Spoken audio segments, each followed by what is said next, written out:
Buenas noches, ¿cómo está?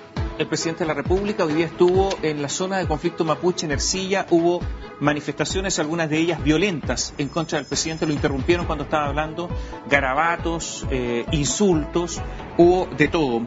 Desconocidos además instalaron barricadas en el puente Curaco, en la comuna de Ercilla, una de las comunas más conflictivas, para protestar justamente por la visita del presidente de la República.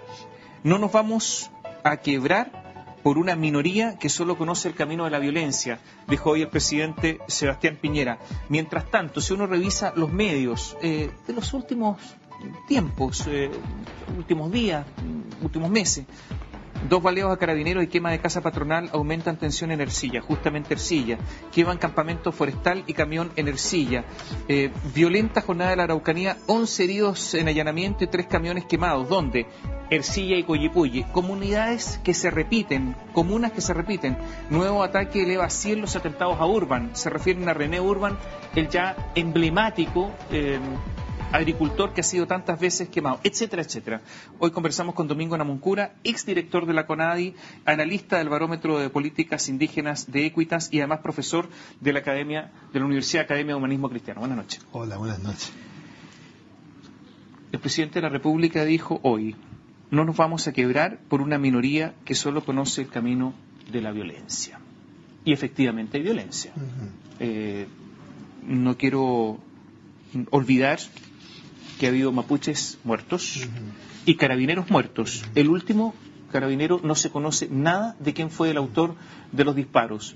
Permanentemente camiones quemados y casas asaltadas. Eso es lo que se vive hoy en la Araucanía. ¿Esto tiene solución? Tiene solución si el gobierno cumple los compromisos que el Estado ha contraído, particularmente a partir del año 2003, cuando se dio a conocer el informe de la Comisión Nacional de Verdad y Nuevo Trato, que estableció y reconoció el concepto de la deuda histórica, entre las cuales el derecho de tierra es fundamental. De hecho, a partir de esa fecha se intensificaron todos los procedimientos de compras de tierra y transferencia al registro de tierras indígenas.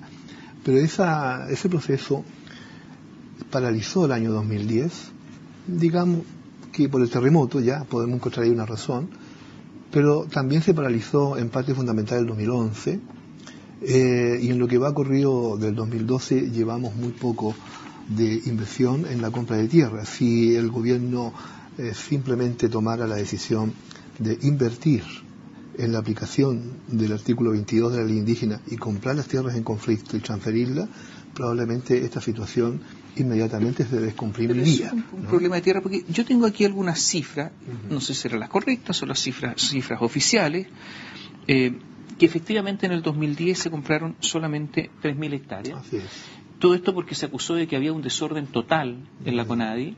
Parece que eso es así, que había muchísimo desorden y que además se estaban comprando tierras con sobreprecios, que además había unos negocios con intermediarios, una especie de, como los que le están vendiendo armas o equipos para combatir el narcotráfico al Ministerio del Interior, lleno de intermediarios y algo raro.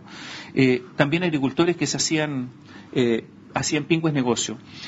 El 2011 se habrían comprado 14.500 hectáreas y el 2012 a la fecha van 7.500, se llegaría a 11.000. Dicen que este gobierno compraría 30.000. Se espera el próximo año 12.000, 30.000 esos los 3 primeros años, 12.000 el próximo año y hay 42.000 millones de inversión y la Concertación habría comprado promedio 6.500 hectáreas anuales. Por lo tanto, este gobierno va a comprar más que la Concertación. Pero acumulado en el tiempo, las responsabilidades y compromisos que los gobiernos cumplieron hizo posible que los recursos que se destinaron al Fondo de Tierra permitió responder a las demandas que iban siendo anotadas e incorporadas por el Consejo Nacional de la CONADI. Por lo menos ese proceso funcionó bastante regularmente hasta el año 2007. En 2008 la presidenta Bachelet hizo que se revisara todo el proceso de compra y se estableció un nuevo reglamento de tierra, con lo cual se pudo avanzar en el compromiso de comprar 115 para 115 comunidades en conflicto las tierras necesarias. La presidenta, hasta el momento en que ella dejó el cargo, logró cumplir hasta el 60% de ese compromiso, dejando un 40% para el año 2010-2011, de acuerdo al nuevo reglamento de tierra. Pero ahí se encontraron con un desorden, dice, pero espectacular. Yo diría que más que el desorden, el problema está en que una parte importante de las tierras que se compraron se requería instalar proyectos de desarrollo que fueran complementarios para reforzar el proceso de productividad de esas tierras. Y efectivamente también se detectaron situaciones que tenían que ver con algunos sobreprecios que efectivamente fueron regulados mediante una oferta estatal que hasta el año 2009 finales funcionó bastante eficientemente. Pero el problema en la compra de tierra es otro, porque la teoría subyacente, tanto en gobierno como en algunos organismos asesores como Libertad y Desarrollo en su momento, en 2009, indicaba que las tierras indígenas, como eran improductivas, o se entregaban, se compraban y no se acompañaban con proyectos, debían entonces acompañarse estas iniciativas complementarias y por lo tanto hacer una revisión completa. Eso significó dejar a más de 30 comunidades, entre ellas Ercilla y otras, pendientes. En cuanto lo que debía haberse hecho era comprar las tierras y haber asignado los recursos necesarios a través de INDAP, Corfo, Ministerio de Agricultura, Obras Públicas para los temas de infraestructura, etcétera, y haber aplicado entonces las iniciativas que el programa Reconocer había dejado descrito. Hay como algunos necesario. que dicen que a algunos mapuches les gusta ser rentista y que les dan tierra y después las arriendan. En el caso de las tierras comunitarias no las pueden arrendar. Pero las arriendan de modo subrepticio. Cuando eso ocurre, la propia ley indígena establece los mecanismos a través de los cuales esas normas o esos procedimientos son sancionados. ¿Usted tiene conocimiento de eso, señor? Al menos cuando yo estuve en tareas de gobierno nunca supimos de arriendos efectivos. Hubo siempre algún tipo de información o denuncia, se investigó y no se llegó a una conclusión. Pero le vuelvo a decir que el tema de fondo acá, por ejemplo, en el caso de Ercilla, la zona de Temucuicú, donde están los puntos más álgidos, una decisión política no menor para iniciar un proceso de solución es justamente la compra de tierras pendientes y aplicar en esas tierras los proyectos de desarrollo y todas las iniciativas complementarias que sean necesarias. Eso tiene un costo. ¿Esto es posible para el Estado, en medio de la violencia que hay? Sí, es posible. ¿Usted cree que la gente violenta, qué se debe hacer con ellos? Mire, las propias comunidades indígenas tienen en su cultura y en sus costumbres maneras de enfrentar los problemas internos a nivel de los grupos indígenas. En muchas ocasiones anteriores, cuando hubo tensiones, las comunidades se organizaron y las propias autoridades centrales pudieron intervenir en las condiciones más complejas. ¿Pero usted qué le podría decir a...? Ellos modificaron muchas conductas. ¿Pero usted qué le podría decir, por ejemplo, a René Urban? ¿Qué le podría decir a Juan de Dios Fuentes? Agricultores que han sufrido una enorme cantidad de ataques. Sí. ¿Qué les puede decir a ellos?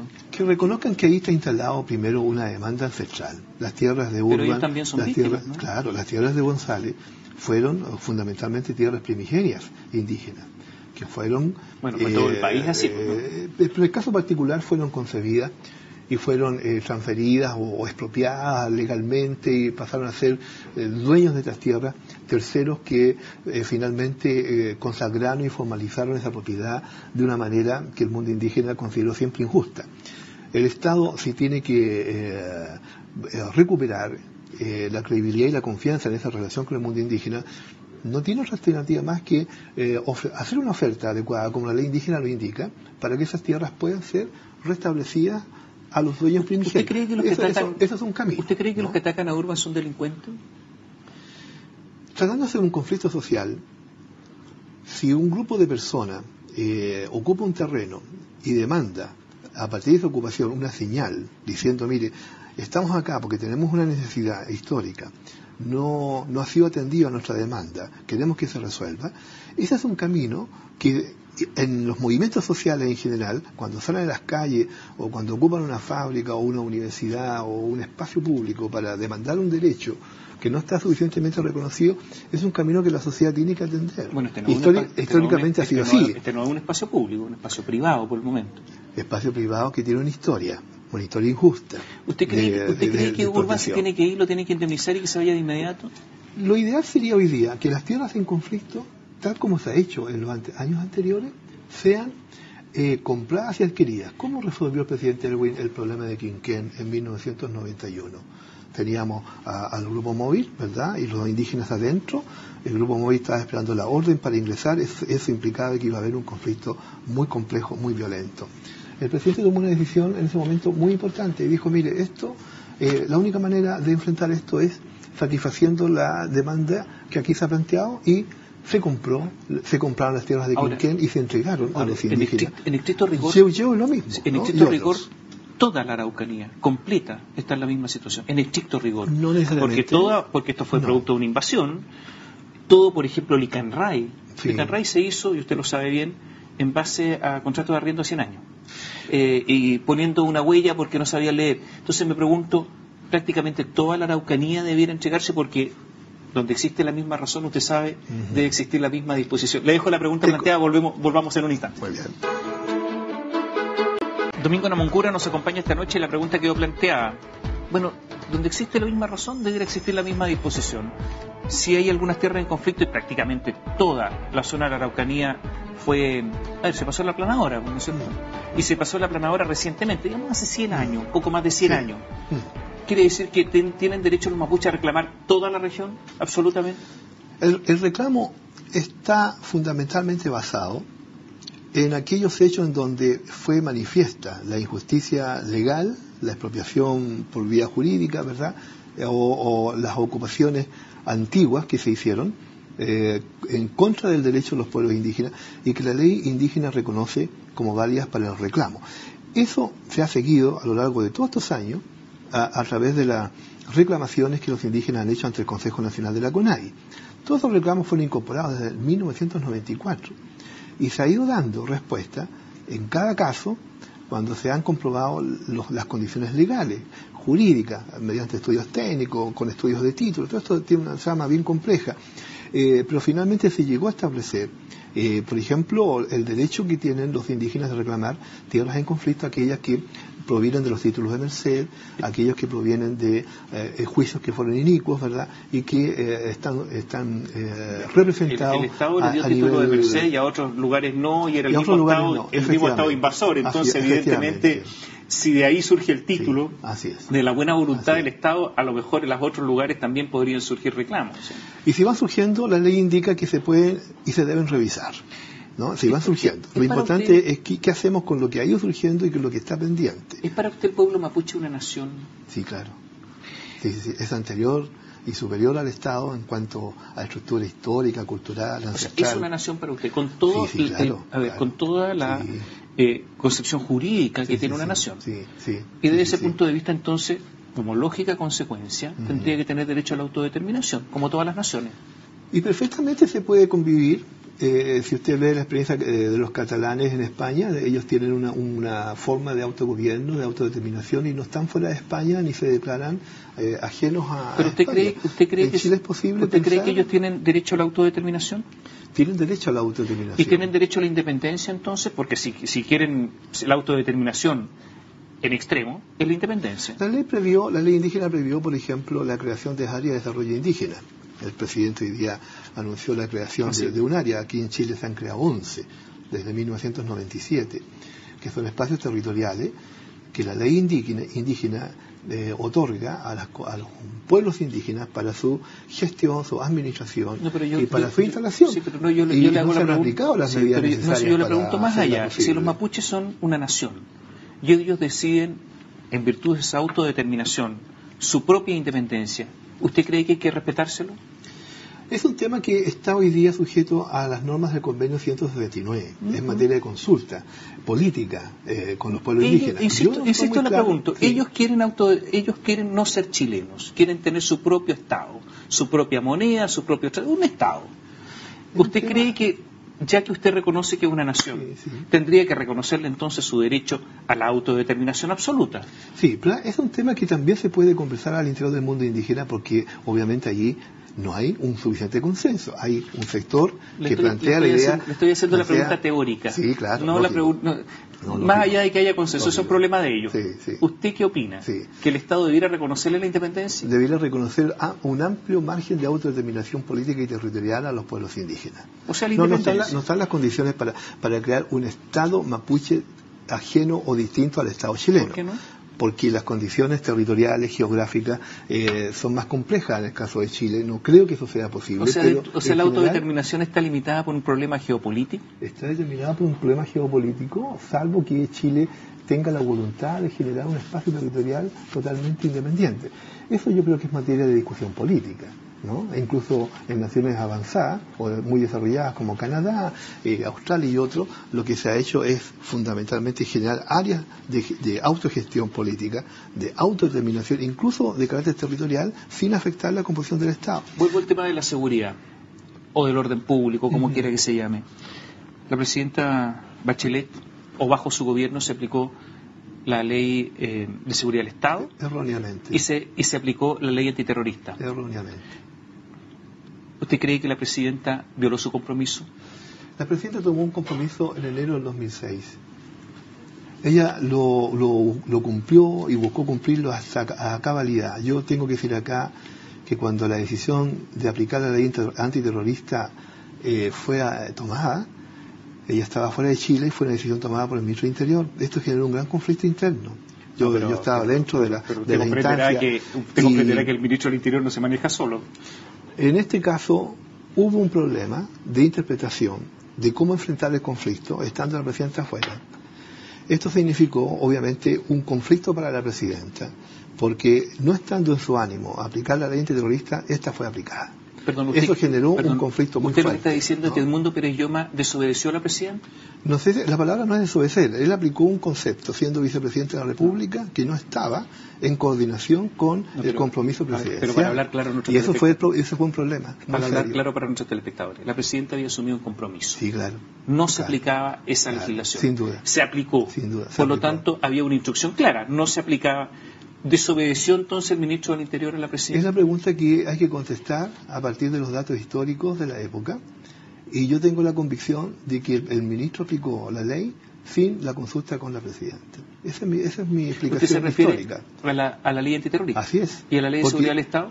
La ley de seguridad del Estado viene siendo aplicada también en forma, a mi juicio, contraproducente, porque los problemas de orden público que aparece en el marco de estas tensiones entre el Estado y los indígenas no requieren aplicación de medidas especiales y draconianas como la ley antiterrorista o de seguridad. Pero también se equivocó en ese caso el gobierno de la presidenta Bachelet. ¿Saben que se equivocaron los gobiernos que aplicaron la ley de seguridad interior? Ese gobierno, estoy hablando de ese gobierno. Y particularmente otros anteriores, ¿verdad? En consecuencia, a mi juicio, el problema de la tensionalidad se agrava cuando se aplican medidas que tienen implicancias también en procesos judiciales, como por ejemplo la aplicación de las normas que la ley antiterrorista tiene respecto de los casos de conflicto en donde los indígenas aparezcan como sujetos de investigación. Eso es lo que lleva al extremo de esta huelga de hambre que tenemos. ¿Usted fue director de la CONADI? En 97 y 98. ¿Y lo echaron? Yo renuncié. Bueno, porque le pidieron la renuncia. Bueno, lo echaron. Lo echó el presidente Frey de la época. Sí. Quiero que nos cuente su experiencia, porque es muy importante para lo que está pasando ahora. Volvemos en un instante. Nos queda poco tiempo con Domingo Namuncurá, que la verdad es que en la pausa nos quedamos conversando y surgió una reflexión, lo dije yo. Si el ministro del Interior desobedece a la presidenta y hace una cosa que contrario a lo que el presidente había prometido, eso significa que la presidenta debió haberlo echado. Y si no lo echó, es porque el costo de violar la palabra en perjuicio de Mapuche es un costo asumible por la presidenta Bachelet. ¿Eso fue? Además, el error ya había sido puesto en práctica. La ley ya había sido aplicada. Pero uno puede desistirse. Sí. Y efectivamente ahí yo diría que, como se dice en chileno, los platos rotos se los llevaron los indígenas, sin duda. Eso es un problema, que yo espero que esto dé lecciones hacia el futuro respecto de que leyes como la antiterrorista o incluso seguridad interior del Estado no son necesarias en estos conflictos porque aquí no hay hechos terroristas, ¿no? En la calificación que uno entiende de terrorismo ideológico, militante. Acá hay demandas sociales. Este gobierno retiró justamente esas querellas por delitos terroristas y por lo tanto en este gobierno incluso fue desde su punto de vista, no de los agricultores, de su punto de vista fue más avanzado que el del gobierno de Michelle Bachelet. Y eso fue posible por la enorme presión social, nacional, internacional, a partir de la primera huelga de hambre de los mapuches del 2010. Pero el resultado es que lo hizo. Es un mérito del movimiento social mapuche el haber logrado frenar en parte la aplicación de esa ley en particular, aunque no se ha logrado frenar el ímpetu represivo en este conflicto. Usted lo echó el presidente Frey de la CONADE, dirigía la CONADE y lo echó. Sí, yo en realidad cuando supe que tuvo una presión enorme para aprobar RALCO, adelanté en 2 horas la renuncia bajo el concepto de renuncia no voluntaria, ¿no? Eso fue en agosto de 1998. El propósito nuestro era no aprobar las permutas de RALCO porque tenían un vicio de consentimiento. Ese fue el primer megaproyecto que abrió, a mi juicio, el conflicto de confianza entre el pueblo indígena y el Estado de Chile. ¿Por qué los mapuches votan por la derecha? Hay mucho de clientelismo. ¿Clientelismo sí, le paga a la derecha? Hay mucho de historias de cohecho, de soborno, de regalos, primicias. Aquí tiene que haber alguien que se deje también sobornar, porque eso no habla bien. El mundo indígena es un mundo muy especial. Le contaba a usted que la tradición nuestra es principalmente oral.